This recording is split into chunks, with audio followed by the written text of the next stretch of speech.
وفي أقل من ساعة وبدون زبدة غنحضر معاكم اليوم فطائر مالحة بحشوة اقتصادية كيجيو قطنيين ولذاذ في المذاق.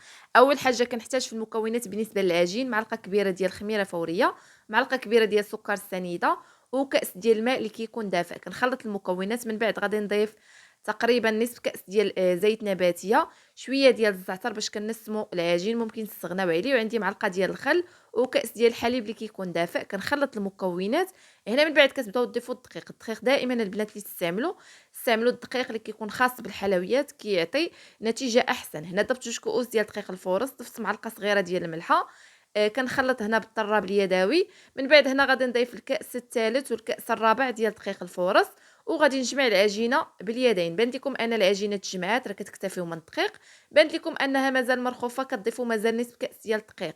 هنا في المجموعه البنات غتحتاجوا لربعه الكؤوس ونصف ديال دقيق الفورص، هو اللي غيجمع لكم العجينه. تقريبا نص كيلو ديال دقيق الفورص هو اللي غادي باش غتجمعوا العجينه. هنا العجينه خصها تكون رطبه. من بعد هنا كتغطيو العجين ديالكم وكتخليوه يرتاح حتى كيضاعف الحجم ديالو. بالنسبه للحشوه كنحتاج فيها شويه ديال زيت الزيتون مخلطه مع زيت نباتيه.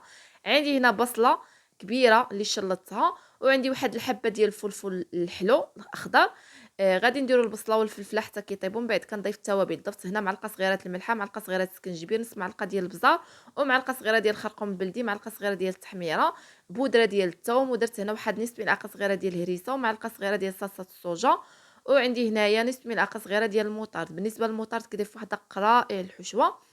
هنا غنخلطوا المكونات ديالنا حتى كطيب البصله والفلفله. من بعد غادي نضيف هنا لداند اللي طحنته. ممكن انكم تعوضوا لداند بالكفته، الكميه كتبقى اختياريه، نتوما والجهد ديالكم. هنا من بعد ما كيطيب الكفته ديال لداند، هنا كنضيف 2 معالق كبار عامرين ديال القزبر والمعدنوس، وكنطفيو على الحشوه ديالنا وكنخليوها حتى كتبرد. هنا كيف ما كتشوفوا من بعد ما داز تقريبا نصف ساعه على العجين ضاعف الحجم ديالو، مباشره كندوز نسرحو. هنا ضروري انكم تستعنوا بالدقيق حيت العجينه كتكون رطبه وكتلتصق، ضروري انكم ترشوها بالدقيق الفورص.